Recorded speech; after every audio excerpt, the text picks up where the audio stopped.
दोस्तों, अगर आप भी टैक्स पेयर हैं, फेस्टिवल्स का टाइम है, बाहर निकल कर खरीदारी करने वाले हैं, तो ये खबर आपके लिए है क्योंकि अगले 1-1.5 हफ्तों में कुछ बड़ा ऐलान हो सकता है।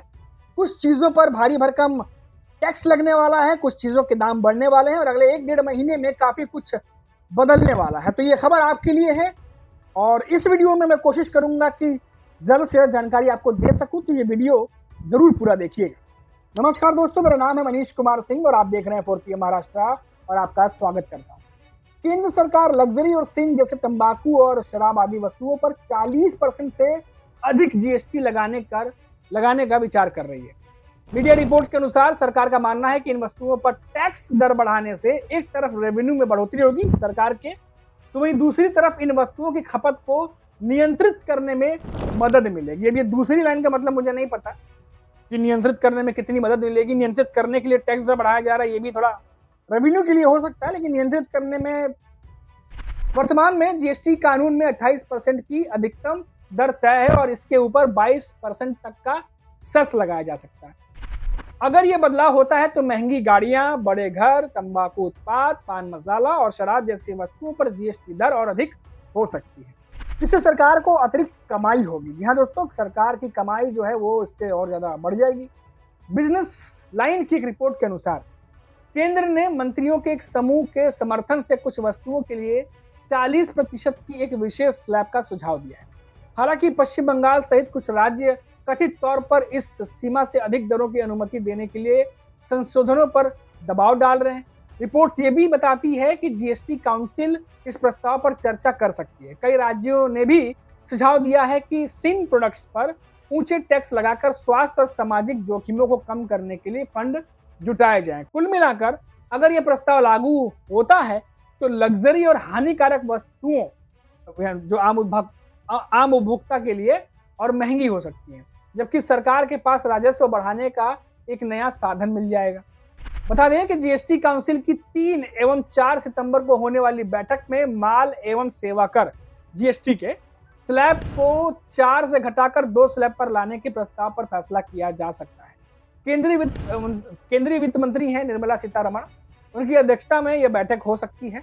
बैठक में जीएसटी कर की दरों को जो है वो कैसे कम किया जाए, बढ़ाया जाए, उस सब चीज़ों पर जो है एक मुआवजा उपकर और स्वास्थ्य एवं जीवन बीमा प्रीमियम पर जो गठित मंत्री समूह है, जियोम जिनको कहते हैं, उनकी सिफारिशों पर विचार किया जाएगा। बता दें कि बीते सप्ताह मंत्री समूहों ने, जो पूरे मंत्रिमंडल है, उन्होंने जीएसटी कर स्लैब में बदलाव के केंद्र के प्रस्ताव पर सैद्धांतिक सहमति जताई थी। केंद्र सरकार ने जीएसटी की केवल 2 दरें 5% एवं 18% ही रखने का प्रस्ताव रखा है।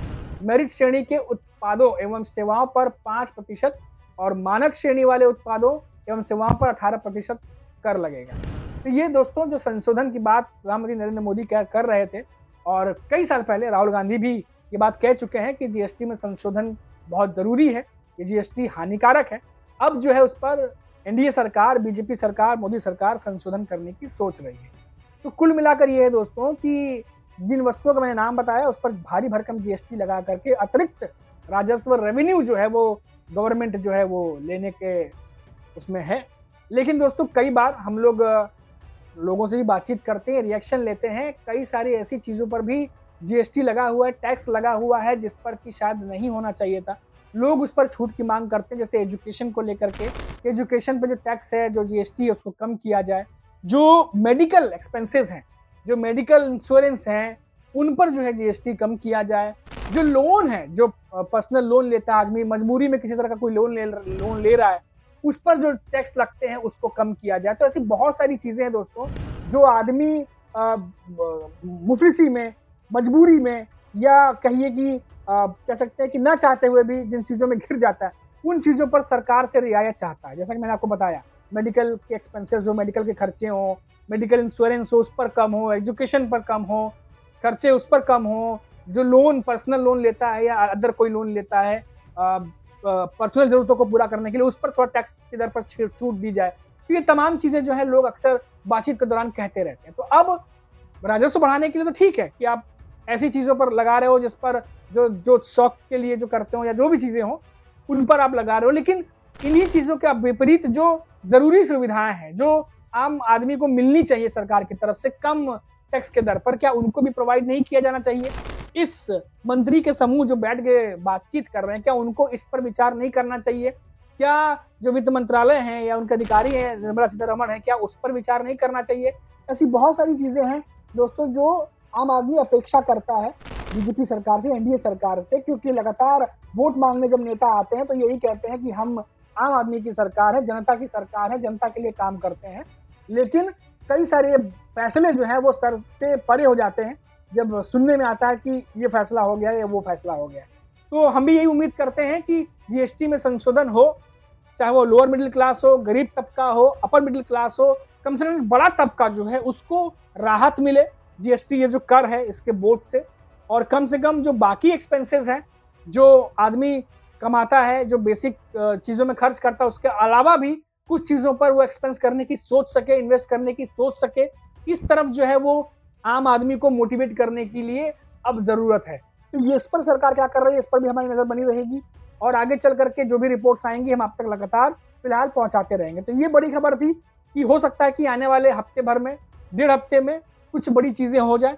कुछ वस्तुएं हैं जिन पर भारी भरकम टैक्स लग सकते हैं, कुछ आइटम्स हैं जो महंगे हो सकते हैं और 1-1.5 हफ्ते में इसका ऐलान जो है वो हो सकता है। तो ये जो बड़ी खबर थी वो हमने आप तक पहुंचा दी। अब संशोधन कैसे होगा, क्या होगा, जिन वस्तुओं के बारे में मैंने आपको बताया, क्या उन्हीं वस्तुओं पर होगा या और भी कुछ चीज़ें होंगी, तो हमारी नज़र लगातार बनी रहेगी। फिलहाल ये खबर थी जो हमने आप तक पहुंचा दी। अभी के लिए इतना ही। आप देखते रहिए 4 PM महाराष्ट्र और लौटेंगे तो बात करेंगे फिर किसी बड़ी खबर। नमस्कार।